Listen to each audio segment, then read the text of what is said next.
अगला प्रश्न, रैखिक संवेग संरक्षण का नियम। तो रैखिक संवेग संरक्षण का नियम हम एक कण के लिए निकालेंगे, दो कण के लिए निकालेंगे और n कणों के लिए निकालेंगे। तो हमारा पहला क्वेश्चन हो जाएगा एक कण के लिए रैखिक संवेग संरक्षण का नियम। ठीक है, तो देखिए जी हमारा क्वेश्चन है, एक कण के लिए रैखिक संवेग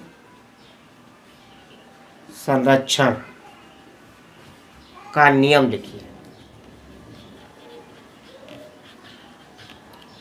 ठीक है, एक कण के लिए रैखिक संवेग संरक्षण का नियम लिखिए।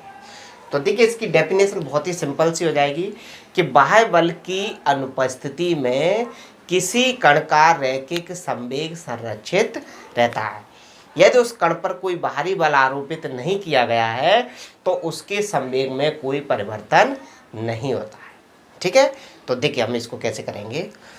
हम जानते हैं, आंसर में लिखेंगे, हम जानते हैं न्यूटन के गति के द्वितीय नियम से, न्यूटन के गति के द्वितीय नियम से तो गति का द्वितीय नियम क्या होता है, F बराबर dp बटे dt, जहाँ F का मतलब है बल और P का मतलब है संवेग। ठीक है, तो किसी कण के संवेग में परिवर्तन की दर उस पर लगाए गए बल के अनुक्रमानुपाती होता है।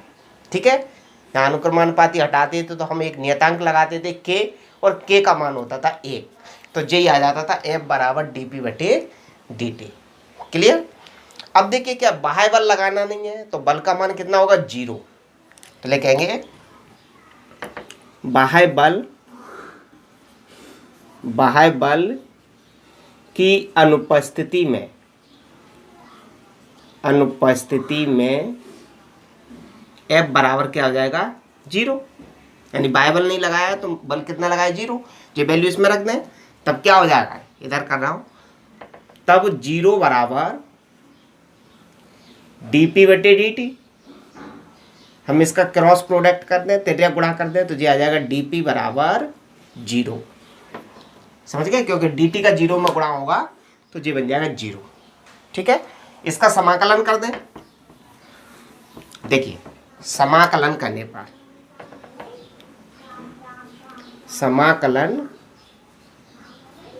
पर तो क्या हो जाएगा जी, समाकलन dp बराबर 0 का समाकलन करेंगे तो नियतांक आता है, तो क्या हो जाएगा जी, 0 की जगह नियतांक, और नियतांक का अवकलन करेंगे तो 0 हो जाता है। अवकलन समाकलन एक दूसरे की उल्टी प्रक्रिया है। अब dp का समाकलन क्या आ जाएगा, p हो जाएगा, तो p बराबर कितना आ जाएगा, नियतांक। तो देखिए हमने उस कण पर यदि कोई बल नहीं लगाया है तो उसका संवेग क्या है, संरक्षित नियत है। ठीक है, इस बात को हम नीचे लिख सकते हैं, अर्थात बाह्य बल की अनुपस्थिति में कण का रैखिक संवेग संरक्षित रहता है। लिख देंगे, अर्थात बाह्य बल की अनुपस्थिति में कण का रेखीय संवेग संरक्षित रहता है। तो इस तरह हम एक कण के निकाय का रैखिक संवेग संरक्षण का नियम ज्ञात कर सकते हैं। ठीक है, अब आता है हमारे दो कणों वाला।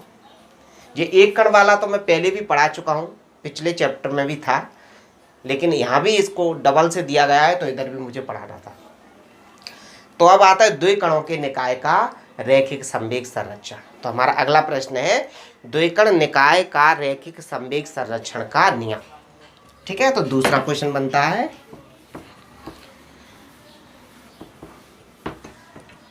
दूसरा क्वेश्चन जो हो जाएगा, द्विकण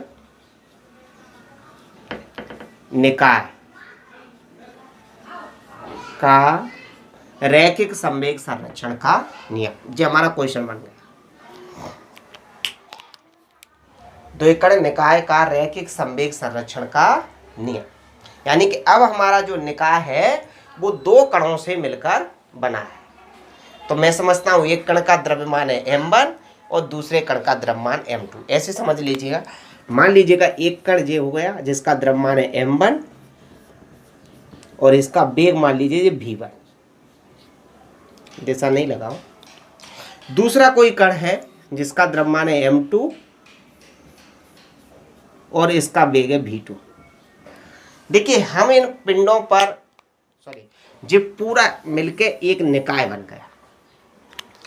हम इन कणों पर कोई बल नहीं लगा रहे, ये कण आपस में एक दूसरे से टकरा गए, यानी कि एक कण ने दूसरे कण को टक्कर मारी है, मतलब अन्योन्य क्रिया की है। तो मान लीजिएगा कि यह वाला कण इस कण से टक्कर करता है, तो यह कण इस कण से टक्कर करेगा तो क्या करेगा, इसके ऊपर बल लगाएगा। तो जब यह इसके ऊपर बल लगाएगा उस बल को बोलेंगे हम F2 ये किसने लगाया ये बल, इसका मतलब हुआ पहले कण द्वारा दूसरे कण पर लगाया गया बल। जब यह इसके ऊपर बल लगाएगा तो यह कण भी इस पर विपरीत डायरेक्शन में कुछ बल लगाएगा। जैसे हम किसी चीज को जब जैसे मारते हैं, दीवार पर अपना हाथ पटकेंगे तो हम दीवार पर बल लगाएंगे तो दीवार भी हमारे हाथ पर बल लगाती है। तो ऐसे क्या करेंगे, ये कण इस कण से टक्कर करेगा तो यह कण इसके ऊपर बल लगाएगा। तो पहले कण ने दूसरे कण पर बल लगाया तो इसको बोलेंगे F12, यानी पहले कण द्वारा दूसरे कण पर लगाया गया बल। जब यह कण इसके ऊपर बल लगाएगा तो दूसरा कण भी इसके ऊपर बल लगाएगा, तो दूसरा कण इस पर विपरीत डायरेक्शन में जो बल लगाएगा उस बल को बोलेंगे हम F12। इसका मतलब ये हुआ कि दूसरे कण द्वारा पहले कण पर लगाया गया बल। हम इनके ऊपर कोई बल नहीं लगा रहे, जे आपस में ही टकरा गए। ठीक है, तो कोई दिक्कत इसमें? तो देखिए, माना m1 व m2 द्रव्यमान के दो कण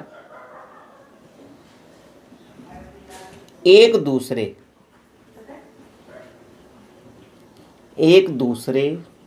से अन्योन्य क्रिया मतलब वही टकराना, अन्योन्य क्रिया करते हैं, तब न्यूटन के गति के द्वितीय नियम से पहले कण के लिए लागू कर रहे हैं। द्वितीय नियम क्या होता था, F बराबर dp/dt। तो देखिए पहला कण क्या इससे टक्कर कर रहा है, तो बल का मान क्या हो जाएगा, F21। मतलब हुआ पहले कण द्वारा दूसरे कण पर लगाया गया बल। जब पहला कण दूसरे कण पर बल लगाएगा तो दूसरे कण के संवेग में परिवर्तन होगा, अर्थात दूसरे कण के वेग में परिवर्तन होगा, और जब वेग में परिवर्तन होगा तो संवेग में परिवर्तन होगा। तो यहाँ पर जी क्या आएगा, dp2, दूसरे कण के संवेग में परिवर्तन।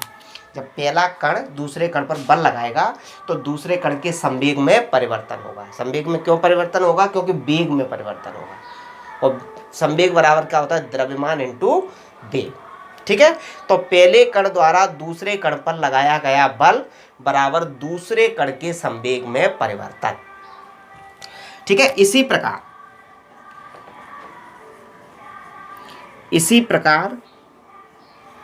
F12, तो F12 का मतलब क्या हो जाएगा, दूसरे कण द्वारा पहले कण पर लगाया गया बल, यानी कि दूसरा कण जो है वो पहले कण पर बल लगाएगा, क्योंकि वो भी विपरीत डायरेक्शन में बल लगाएगा। जब ये विपरीत डायरेक्शन में बल लगाएगा तो इस कण के वेग में परिवर्तन होगा, यानी इसका वेग थोड़ा सा कम हो जाएगा। समझ गए ना? तो देखिए, दूसरे कण द्वारा पहले कण पर लगाया गया बल बराबर पहले कण के संवेग में परिवर्तन।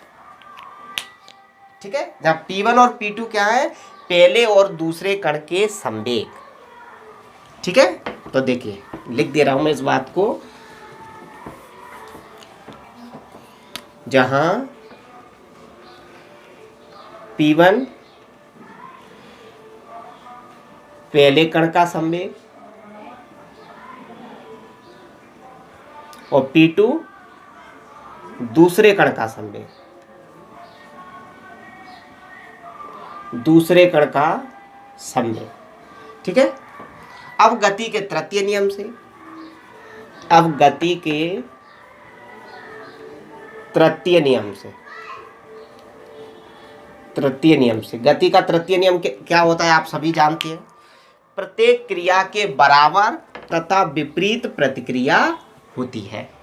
यानी कि यह कण इस पर जितना बल लगाएगा दूसरा कण भी पहले कण पर उतना ही प्रतिक्रिया बल लगाता है, क्योंकि प्रत्येक क्रिया के बराबर तथा विपरीत प्रतिक्रिया होती है। तो पहले कण द्वारा दूसरे कण पर लगाया गया बल, पहले कण द्वारा दूसरे कण पर लगाया गया बल बराबर दूसरे कण द्वारा पहले कण पर लगाया गया बल आपस में बराबर होते हैं, किंतु दिशाओं में विपरीत होते हैं। यह बल इस पर इस डायरेक्शन में बल लगाएगा और दूसरा कण विपरीत डायरेक्शन में बल लगाएगा, तो दोनों की दिशाएं अलग अलग हो गई। इसलिए यहाँ पर चिन्ह क्या करेंगे हम, माइनस लगाएंगे। यहाँ माइनस चिन्ह क्या बताता है कि दोनों बलों की दिशाएं विपरीत हैं। इनके मान रख दें, तो मान रखेंगे तो क्या आ जाएगा, तो देखिए इसका मान तो आ जाएगा F12 बराबर आ जाएगा dP2 बटे dt बराबर माइनस के dP1 बटे dt। क्लियर। इसको मैं इधर ले आऊँ तो क्या आ जाएगा, प्लस का हो जाएगा dP2 बटे dt और प्लस dP1 बटे dt बराबर 0। ठीक है। दोनों को हम ऐसे लिख सकते हैं। इसको एक प्रकार से ये समझ लो, d बटे dt हमने क्या कर लिया, कॉमन ले लिया। तो कॉमन ले लेंगे तो क्या हो जाएगा, d बटे dt ये हो जाएगा P2 प्लस P1 बराबर 0। या इसी को ऐसे लिख दें, P1 को पहले लिख दो और P2 को बाद में, बराबर 0। क्लियर। यहाँ तक कोई दिक्कत। देखिए dt का हम क्या करते हैं, इस साइड गुणा कर दें तो क्या बचेगा, d P1 प्लस P2 बराबर 0। समाकलन कर दें, समाकलन करने पर तो ये आ जाएगा समाकलन P1 प्लस P2 और 0 का समाकलन करेंगे तो नियतांक हो जाएगा। अब देखिए dx का समाकलन क्या होता है, x, तो d ये क्या है, जी इसको p समझ ले तो dp का क्या हो जाएगा p, और जब p1 की जगह कितना है p1 प्लस p2, तो ये आ जाएगा p1 प्लस p2 बराबर नियतांक। तो इसका मतलब ये हुआ कि जब कोई निकाय दो कणों से मिलकर बना हुआ था तो उसका कुल रैखिक संवेग कितना आया है, नियत आया है। हमने बाह्य बल नहीं लगाया है, तो बाह्य बल की अनुपस्थिति में पूरे निकाय का रैखिक संवेग संरक्षित रहता है। ठीक है। तो नीचे हम इस बात को लिख सकते हैं, अर्थात बाह्य बल की अनुपस्थिति में, अर्थात बाह्य बल की अनुपस्थिति में, अनुपस्थिति में निकाय का, निकाय दो कणों से मिलकर बना था, निकाय का रैखिक संवेग, रैखिक संवेग या रैखीय संवेग संरक्षित रहता है।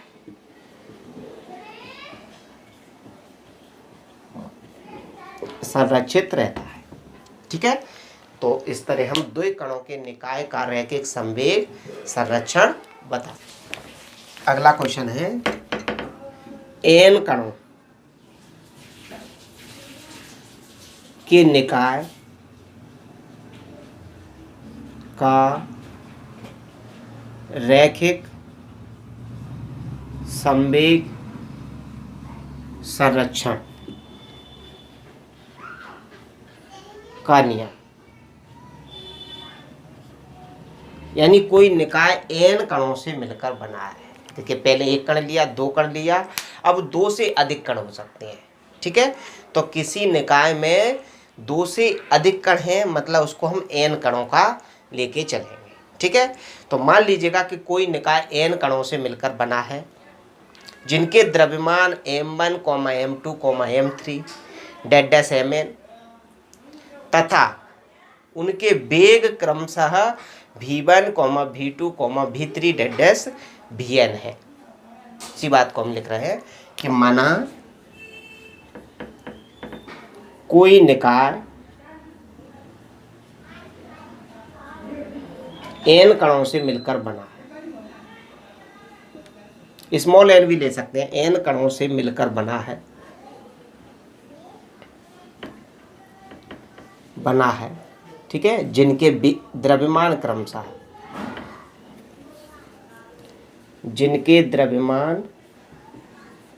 क्रमशः m1, m2, m3 dash mn तथा वेग क्रमशः v1, v2, v3 dash vn है, तब निकाय का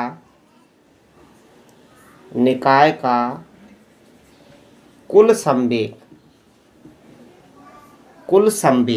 क्या हो जाएगा, p बराबर,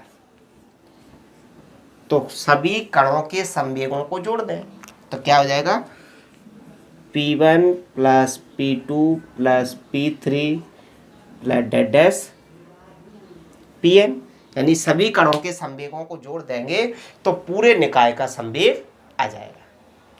क्लियर? इसी को हम ऐसे भी लिख सकते हैं, चाहे तो p बराबर, देखिए इसका संवेग कितना हो जाएगा, m1 v1 plus m2 v2 plus m3 v3 और plus dash mn vn। Newton के गति का द्वितीय नियम क्या कहता है, किसी कण के संवेग में परिवर्तन की दर उस पर लगाए गए बल के अनुक्रमानुपाती होती है। मतलब आप समझ गए, अर्थात तो क्या लिखेंगे, न्यूटन के गति के द्वितीय नियम से, न्यूटन के गति के द्वितीय नियम से क्या होगा, द्वितीय नियम F बराबर dp बटे dt, या F क्या है, लगने वाला कुल बल, या P की वैल्यू कितनी हो सकती है, J हो सकती है पूरी, या P की वैल्यू हम इसको भी मान सकते हैं। क्लियर? चाहो तो मैं P की वैल्यू यही रख रहा हूं, तो देखिए F बराबर d बटे dt,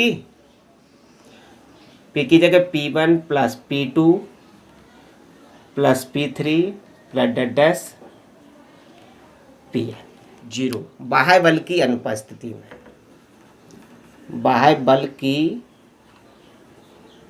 अनुपस्थिति में,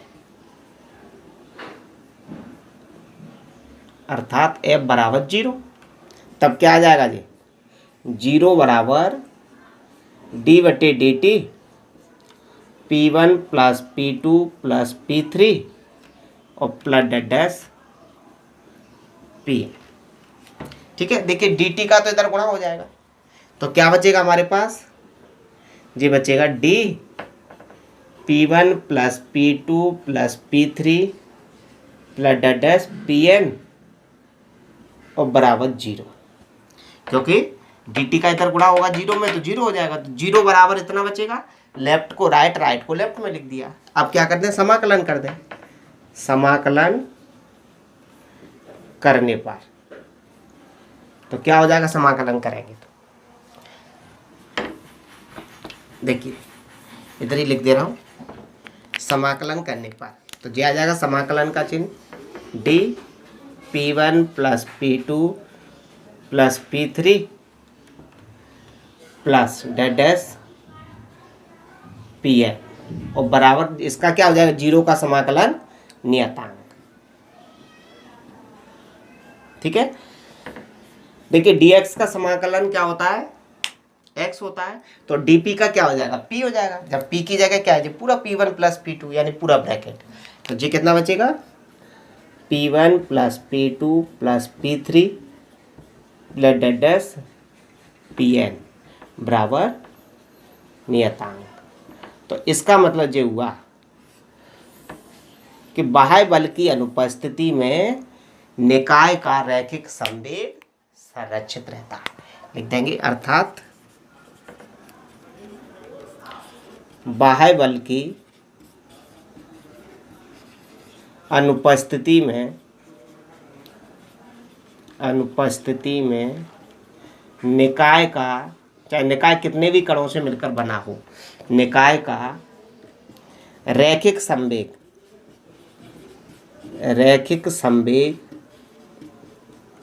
संरक्षित रहता है,